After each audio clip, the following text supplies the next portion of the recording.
참 우리 찬양을 부르시는 가운데 저도 마음으로 동참했는데, 하나님의 은혜가 아니면 제가 여기에 설 수도 없고 또 여러 성도님들도 그 자리에 앉아 계실 수가 없습니다.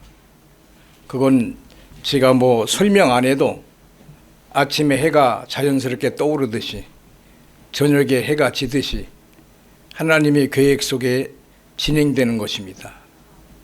저는 이제 설교 부탁을 받고 여러 생각이 들었어요. 이 병점이라는 곳을 내가 오지를 못했습니다. 기차 타고 왕래는 했어요. 그러니까 가만히 계산해 보니까 이 병점이라는 지역과 이 교회는 72년 만에 제가 오는 거예요. 그리고 고향에서 서울을 왕복을 하면서 병점역을 막 지나다녔는데 오늘 병점역에 내리면서 감동이 컸습니다. 왜냐하면 그건 60년 만에 온 거거든요. 그래서 60년 만에 이 병점 땅을 지금 밝게 하신 하나님의 뜻은 무엇일까? 저도 참 궁금합니다. 그래서 짧은 시간 이 교회에서 말씀을 전하게 하시는데, 개인적으로는 그런 시간에 대한 은혜가 있기 때문에 분명히 의미 없이 다녀가게 하시지는 않으리라, 그런 마음의 확신은 있습니다. 그래서 말씀을 준비는 했어요. 말씀을 준비했지만 정말 마음의 기도는 제가 준비한 말씀을 원고대로 전하는 것도 중요하겠지만 하나님께서 오늘 이 시간 이 교회에 어떤 말씀을 하게 하실지 저도 궁금해요. 그런 도구로 제가 쓰임 받고 싶습니다. 그렇다면 여러분들 또한 그런 마음으로 마음을 열고 받으셔야 될 거예요. 그래서 오늘 이곳에 예배를 허락하신 하나님의 이름만이 높임을 받는, 말씀을 전하는 저도 또 여러 성도님들 개개인도 조금도 하나님보다 높아지지 마시고 겸손한 자리에서 한 주간 동안 무슨 일이 있으셨든지 그것도 내려놓으시고, 하나님 오늘 주일날 제가 꼭 드려야 될 그 말씀을 들을 수 있도록 도와주시옵소서. 이러한 마음으로 말씀을 전하고 듣게 되면 하나님이 원하시는 말씀을 전할 수 있을 것입니다. 창조주 하나님께서 천지를 지으셨는데, 이 천지라고 하는 것은 우리의 상식을 벗어나는 엄청난 무한에 가까운 크기예요. 그래서 우주라고 하는 것도 전체를 연구하는 학자들이 우주 끝이 없다, 무한이다, 계속 팽창한다. 그래서 우주 크기를 알려고 해도 알 길이 없습니다.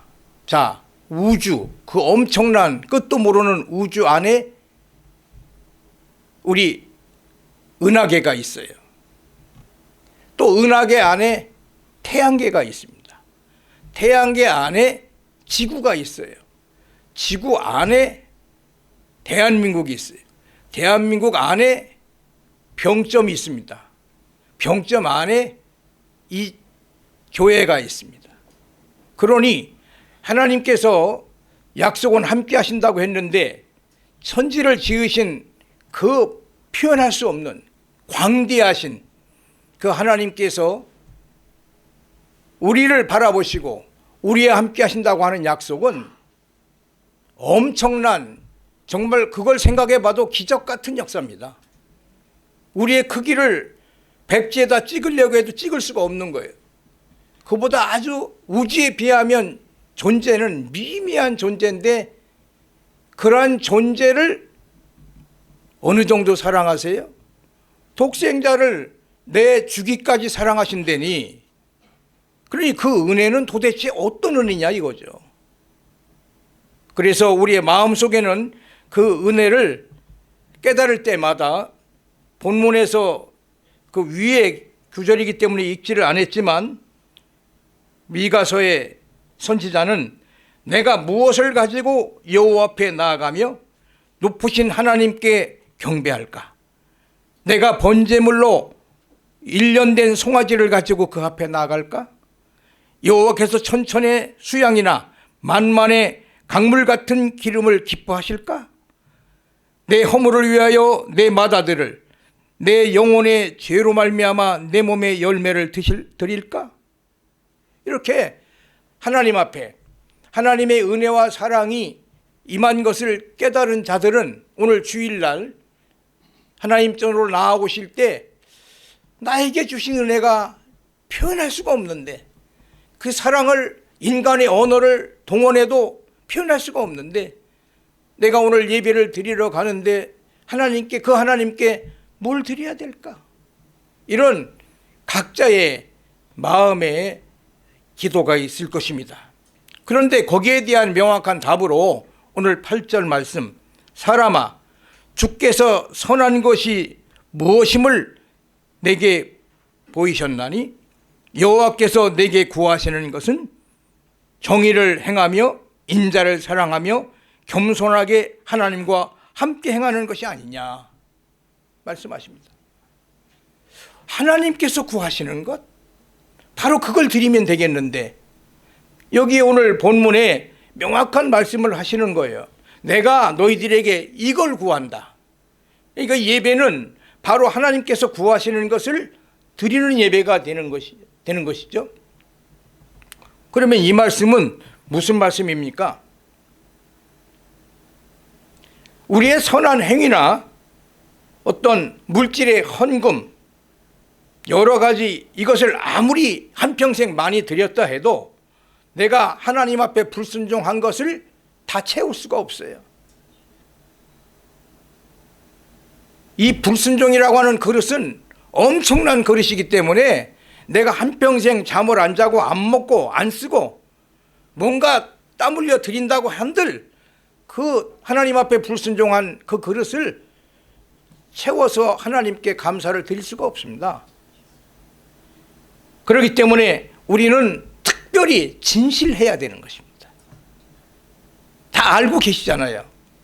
하나님은 우리의 과거도 하시고 현재도 하시고 미래도 하시고 한순간에 생각도 하시고 다 하세요. 그분 앞에 진실한 모습으로 나올 때 하나님이 정말 기뻐하시는, 하나님이 구하시는 그러한 모습으로 예배를 통하여 드릴 수가 있을 것입니다. 그런 용기가 필요해요. 진실되겠다. 내가 이 시간은 정말 하나님 앞에 진실된 모습으로 이곳에서 드리겠다는 그러한 마음의 간절한 사모한 말이죠. 그런데 구약을 읽어보시면서 같이 느끼셨겠지만 하나님의 열심은 대단하십니다. 그 택한 백성들이 시간만 나면 엉뚱한 짓을 해요. 시간만 나면 한눈 팔아요. 불순종을 밥 먹듯이 합니다. 그런데도 계속 선지자 하나님의 종들을 보내세요. 이것을 우리는 하나님의 열심이라고 표현합니다. 바꿔놓고 생각해 보세요. 우리가 어떤 사람에 대해 관심을 갖고 여러 번 시도를 하는데 전혀 반응이 없어요. 오히려 반발을 해요. 오히려 대적해요. 그럴 때 계속적으로 그 사랑을 부을 수가 있을까요? 저희는 불가능합니다. 그런데 하나님은 가능하세요. 계속 보내시지 않았습니까? 선지자들을. 그런데도 말을 안 들어. 지독한 거죠. 하나님 보시기에 그 인간의 목이 곧은 것은 대단한 겁니다. 그런데도 포기하지 아니하시고 그들과 약속까지 하셔. 약속까지. 그래서 결국은 독생자 예수 그리스도를 보내시는 거예요. 선지자가 아닌. 그래서 예수님은 그러한 하나님의 구약 때에 인간의 행위로 될 수 없었던 부분을 완성시키기를 원하셨기 때문에 하나님의 방법을 가지고 역사를 하신 것입니다. 그래서 독생자를 보내셔야만 돼요. 그러면서 약속을 하신 거죠. 너희들이 한 가지다. 약속은 이 독생자 예수 그리스도가 너의 죄값을 지불하기 위해서 육신을 입고 이 땅에 온 사실에 대해서 인정하고 마음에 믿어. 그러면 너의 죄는 완전히 없이 해주겠다. 그러니까 우리가 죄사함 받는 것은 은혜로 되는 거죠. 우리 행위로 되는 게 아니죠. 행위로 만약에 구원받게 되어 있다면 다 멸망을 당하고 꺼지지 않는 지옥불에 던져질 것입니다. 우리를 너무 잘 아시는 거예요. 행위로 구원받을 인간이 없는 거야. 그러니까 하나님께서 은혜로 구원을 시켜주시는데 약속은 독생자 예수 그리스도가 나와 우리의 죄값 대신 지불돼야 되는 거예요. 왜? 하나님은 공의의 하나님이시기 때문에 옳고 그린 것을 정확하게 분별하시고 또 말씀하신 것을 꼭 지키십니다. 그 구약의 말씀의 주로 내용은 죄값은 사망이니라요. 죄진 자는 살 수가 없어. 죄진 자는 다 죽어. 그것이 하나님의 말씀하심이었어요. 그것도 지키시는 거예요. 하나님은. 그것 없던 것으로 하자 이렇게 되면 하나님이 아니시죠. 하나님이 입으로 하신 말씀을 꼭 지키십니다. 그런데 오늘 그 부분에 대해서 구체적으로 하도 말귀를 못 알아듣고 엉뚱한 짓을 하니까 미가 선지자를 통해서 얘들아 내가 구하는 것이 이거다. 내가 구하는 것 좀 너희들이 알아라 해서 말씀을 해주시는데 여기에 보니까 정의를 행하라. 첫째, 정의를 행하라. 이것은 뭡니까? 옳은 것, 하나님 보시기에 옳은 것을 행하라.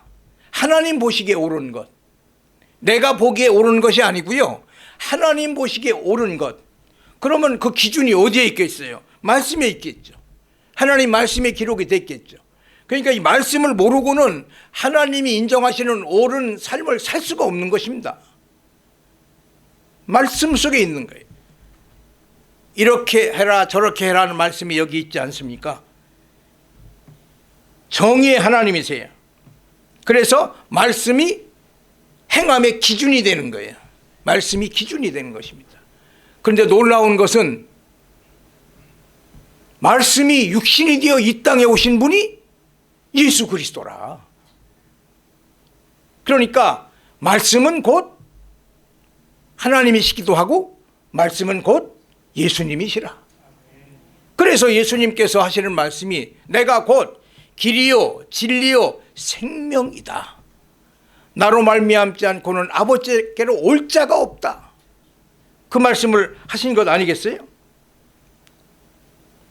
그래서 예수님은 그런 모습으로 오셨기 때문에 성경에는 선지자 중에 선지자로 오신 것이다. 구약의 선지자는 하나님 말씀을 받아서 그 말씀을 하나님 백성들에게 전달하는 역할을 했어요. 하나님 말씀을. 그런데 예수님은 하나님 말씀이셔. 그러니까 선지자 중에 선지자이고 예수님은. 그래서 예수 그리스도라고 할 때 그리스도는 기름 부음을 받은 자인데 기름 부음을 받은 자 중에 세 부류가 있는데 그 중에 선지자가 기름 부음을 받습니다. 그래서 예수 그리스도라고 우리가 예수님을 부르게 됩니다. 선지자 중에 선지자가 오셨다 이거야. 하나님의 말씀이 오셨다 이거야. 육신을 입고 오셨다 이거야. 그러니 이 예수님이 우리에게 보이신 보는 죽기까지 순종하셨어요. 예수님도 죽기까지 순종하신 걸 우리가 모릅니까? 알지 않습니까? 십자가에 달려 돌아가시기까지 순종하신 거예요. 그래서 여기서 정의를 행하라고 하는 것은 하나님과의 회복이 일어나야 되겠는데 순종의 회복이 일어나야 된다. 말씀에 대한 순종의 회복이 일어나기를 내가 참으로 원한다. 이렇게. 그래서 예수 그리스도까지 이 땅에 보내셔서 그 예수 그리스도를 우리가 믿는다고 하는 것은 그 예수 그리스도를 마음에 영접하는 것입니다. 내주하시는 것입니다. 이런 은혜가 우리에게 임한 것이죠. 우리가 살고 있는 시대는 문명의 이기들이 아주 놀랍게 발달되어 있어요. 그리고 이제는 아주 이기주의적인 시대를 살고 있어요. 어린애부터 어른까지 또 집단도 집단 이기주의야. 그래서 예전하고는 많이 다릅니다.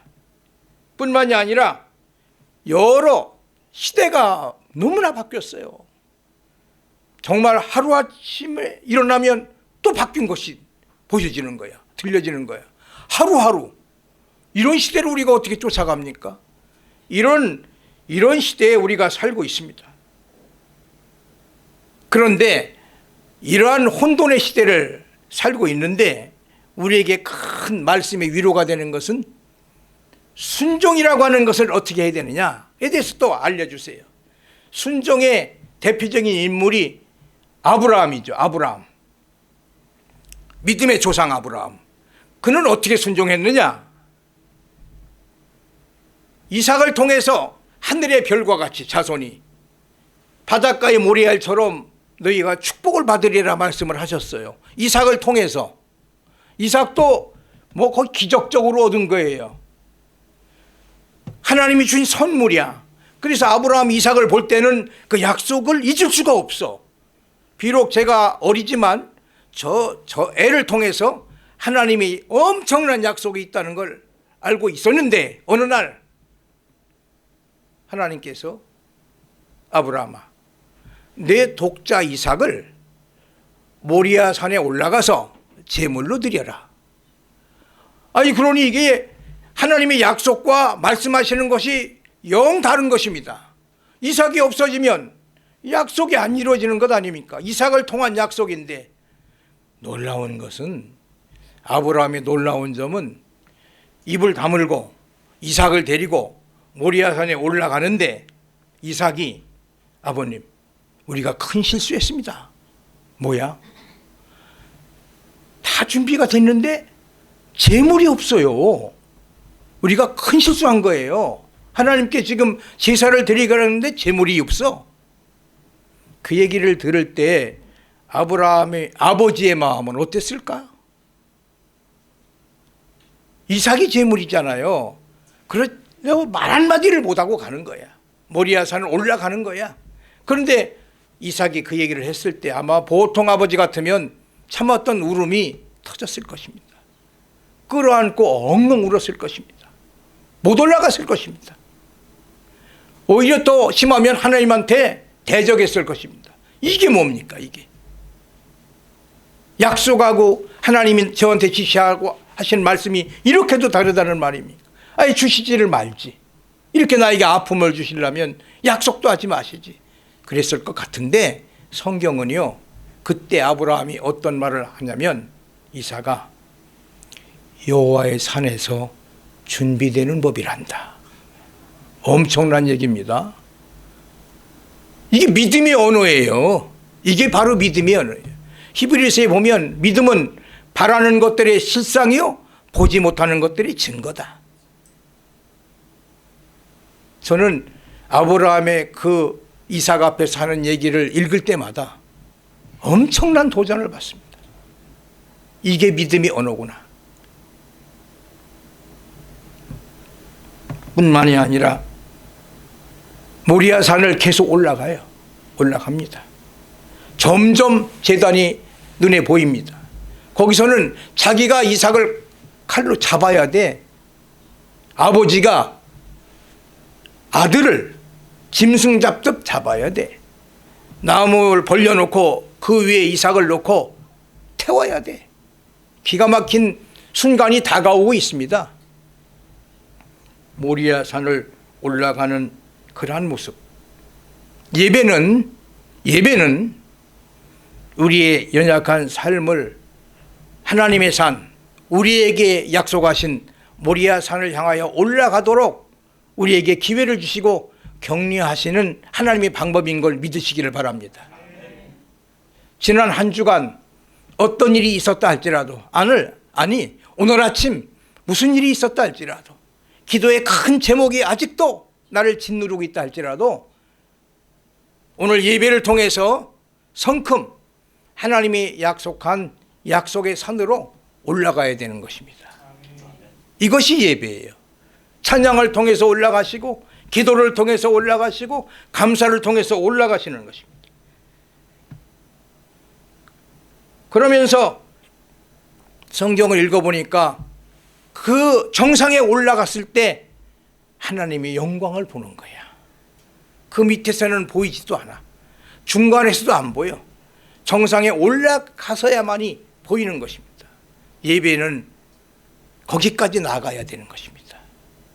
대충 드리는 예배가 아니라 내가 오늘 내가 올라야 될 하나님의 산을 끝까지 올라가고자 하는 마음의 소망을 가지고 예배를 드리셔야 되는 것입니다. 그때에 이 순종의 결과로 어떤 응답이 있었어요?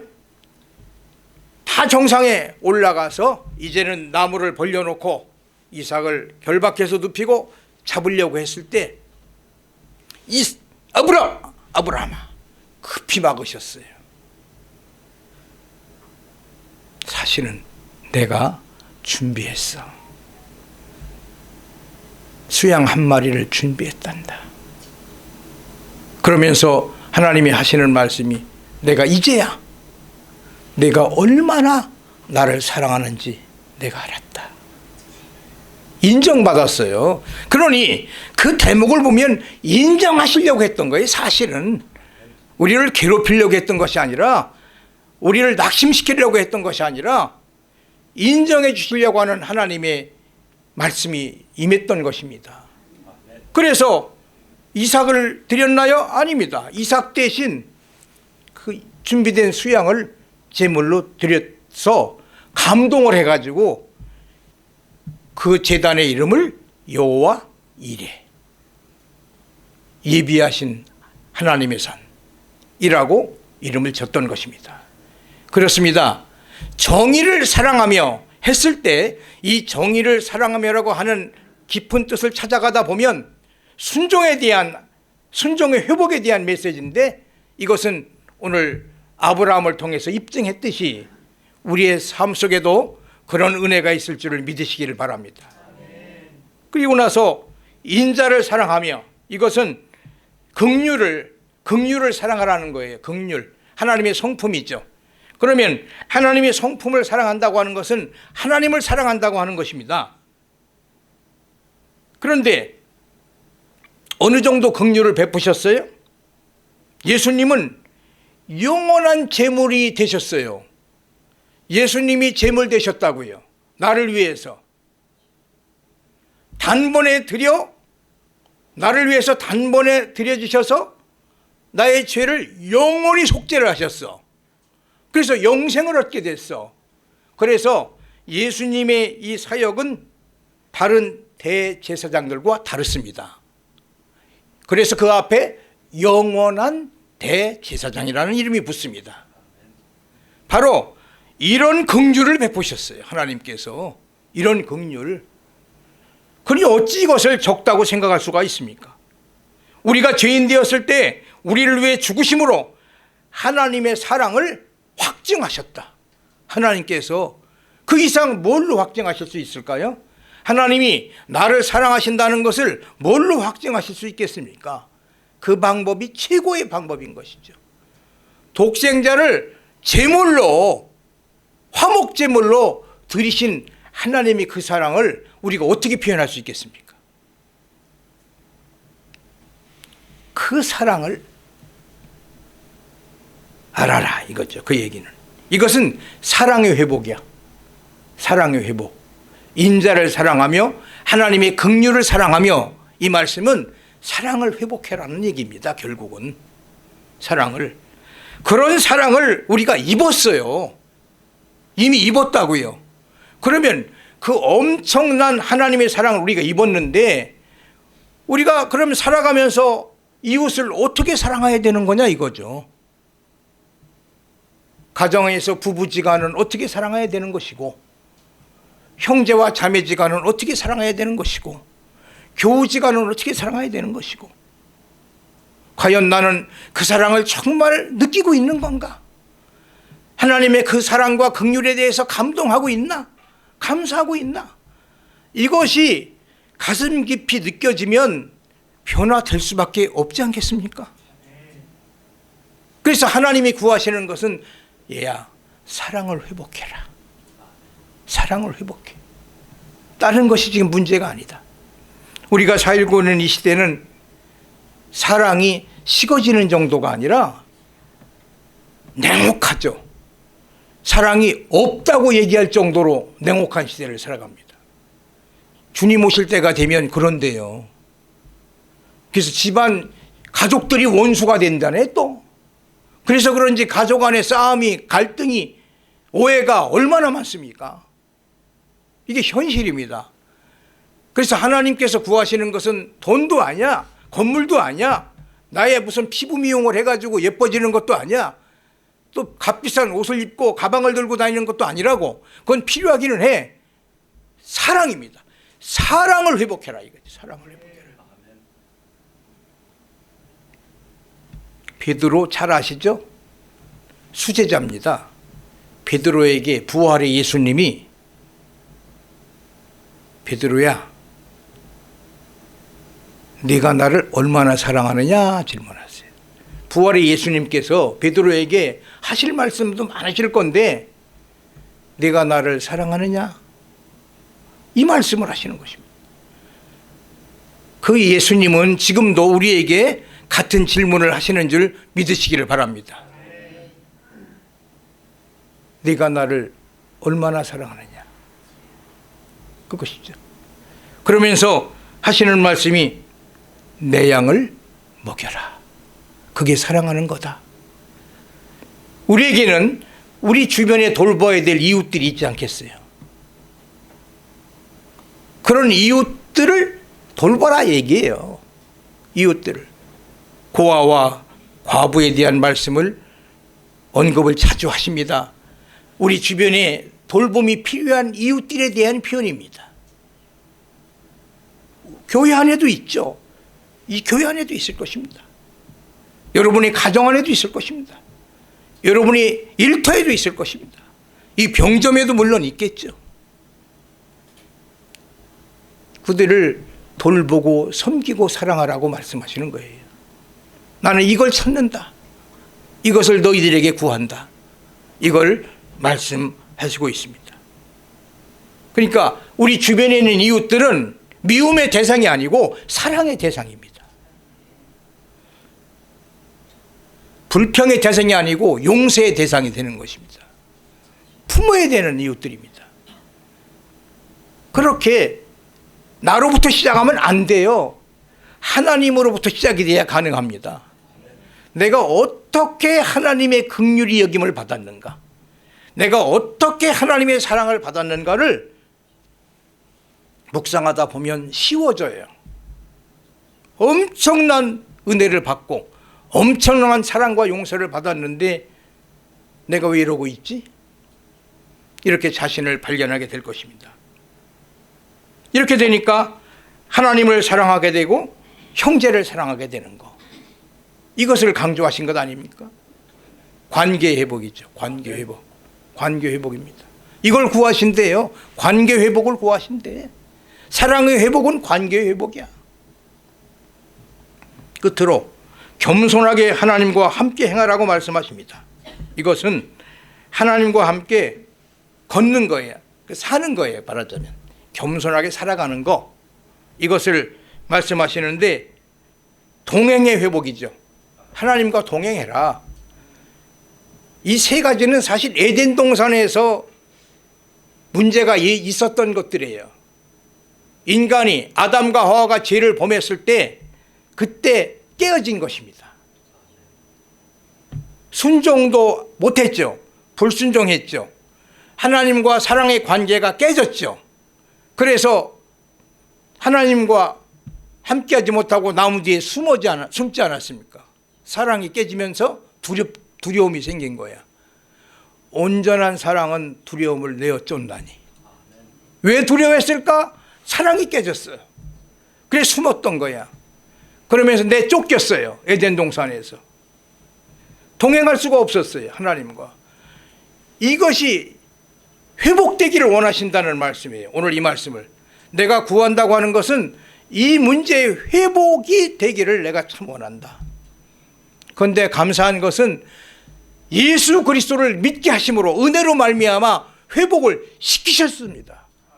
그러면 이 회복된 자답게 살아가야 될 것입니다. 또 다른 회복을 우리가 추구하는 게 아니라 오늘 이 말씀을 통해서 회복받은 자답게, 은혜 받은 자답게 순종해야 되겠고, 사랑을 실천해야 되겠고, 하나님과 동행해야 되는데 어떻게 동행해요? 예수님이 모범에서 십자가에 달려 돌아가시기 직전에 간절히 기도하시면서 아버지, 내 뜻대로 마옵시고 아버지 뜻대로 되기를 원하나이다. 내려놓지 않습니까? 겸손하게 하나님과 동행하는 것은 아버지 뜻을 찾는 것입니다. 내 경험 때문에, 남의 시선 때문에, 내 학력 때문에, 내 집안 가문 때문에, 나의 미모 때문에, 나의 인기 때문에, 직분 때문에, 그게 아니라 하나님의 뜻, 하나님의 뜻이 어디 있느냐, 내가 정말 하나님 일을 생각하고 있느냐, 사람 일을 생각하고 있느냐, 이걸 질문하셔야 되는 것입니다. 베드로가 엄청나게 혼났어요. 열심도 대단했는데 예수님께서 십자가에 달려 돌아가실 것을 말씀하실 때 노 절대 예수님 그렇게 안 될 것입니다. 말하자면 제가 책임지겠습니다. 막 이 정도로 얘기한 거죠. 그때 예수님께서 하신 말씀이, 얘야, 네가 지금 하나님 일을 생각하는 게 아니라 사람 일을 생각하고 있구나. 사탄아, 물러가라. 사탄의 꼬임을 받은 거예요. 베드로가 사탄 된 건 아니고 약하다 보니까 사탄의 힘에 눌린 것입니다. 그걸 지적하신 것입니다. 오늘 우리에게 하시는 말씀이에요. 하나님 일을 생각하고 있는지 사람 일을 생각하고 있는지, 크고 작은 많은 일들, 이것이 회복되기를 원하시는 것입니다. 결단의 사람 모세는 우리에게 큰 본이 됩니다. 하나님의 백성과 함께 고난받기를 잠시 죄악의 낙을 누리는 것보다 좋아한 모세. 뭘 좋아하느냐 이거죠. 나는 뭘 좋아하느냐. 최근에 내가 좋아하는 건 뭐지? 모세의 그 모습을 통해서 도전받아야 되는 것입니다. 하나님 백성과 고난받기를, 복음대로 살려고 했을 때 오는 여러 불이익과 심지어 핍박과 어려움이 있다 할지라도, 외로워진다 할지라도 그것을 기뻐할 수 있는, 좋아할 수 있는 이러한 믿음 뿐만이 아닙니다. 메시아를 위해 받는 수모를 애굽의 모든 보화보다 큰 재물로 여겼다. 어디에 가치를 두느냐의 문제입니다. 어디에 가치를 두느냐. 죄를 하다가 안 알아줬다고, 누가 또 엉뚱한 소리를 했다고, 지나가는데 인사를 안 했다고, 대접을 안 했다고, 이런 걸 가지고 삐지고, 이런 걸 가지고 시험받고, 이런 차원의 신앙이 아니라 그 부끄러운 일을 당하고 아주 그냥 어려움을 당하고, 그렇다 할지라도 그걸 큰 재물로 여길 수 있는, 보화로 여길 수 있는 그 믿음, 이것이 바로 주님과 동행하는, 하나님과 동행하는 사람들의 모습이 되는 것입니다.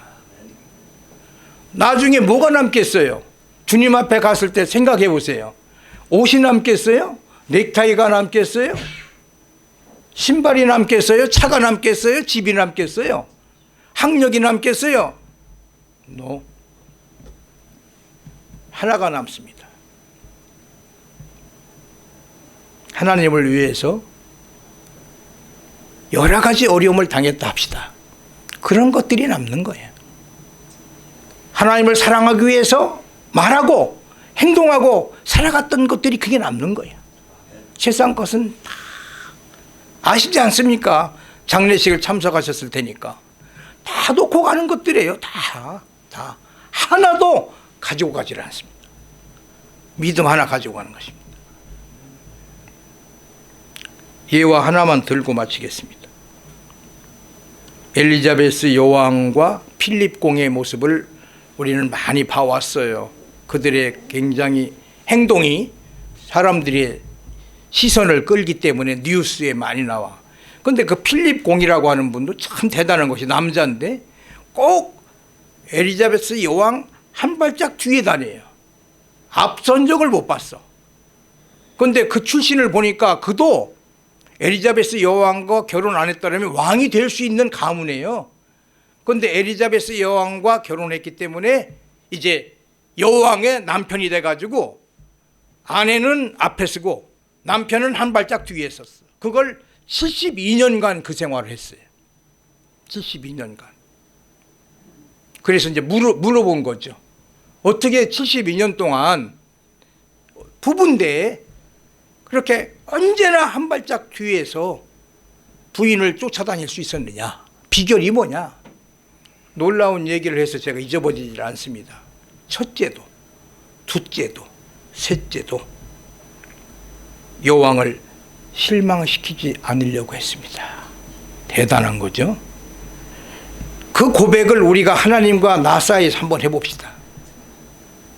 우리에게 은혜 부신, 살아계신, 영원하신, 함께 영원히 살 그분, 독생자를 아낌없이 내어주신 그분이 왕이 되셔서 세상을 통치하시는데 나의 위치는 어디에 있느냐 이거죠. 한 발 뒤에 있어야 되는데 때로는 한 발 앞서고 두 발 앞서고 이런 경우가 없었을까? 하나님과 동행한다고 하는 것은 하나님을 앞에 모시고 나는 그분의 뜻에 따라 지시에 따라 나를 위해서가 아니고 하나님을 위해서 존재해야 되는 줄 믿으시기를 바랍니다. 이걸 구하신대요. 그러니까 이게 뭐 그렇게 큰 힘드는 건 아니죠. 그렇죠? 사실 이것도 내가 한다고 할 때 교만이 되는 거예요. 이것도 이렇게 하나님이 구하시는 대로 살 수 있도록 절 도와주세요. 그렇게 살고 싶어요. 이것이 우리의 기도와 삶이 될 것입니다. 하나님의 마지막 약속 로마서 8장 28절 하나님을 사랑하는 자 곧 그 뜻대로 부르심을 입은 자들에게는 모든 것이 합력하여 선을 이루느니라. 이것은 하나님의 뜻이 나의 삶 속에 이루어진다고 하는 약속이요 하나님의 축복인 줄 믿으시기를 바랍니다.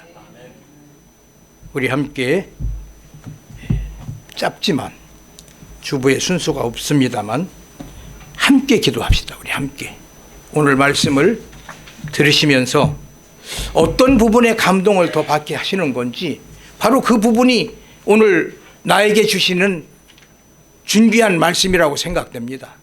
우리 함께 그 말씀 붙잡고 앞으로의 생애는 하나님의 구하시는 자로서 하나님 마음을 기쁘시게 드리는 바로 그러한 삶을 살게 주시옵소서.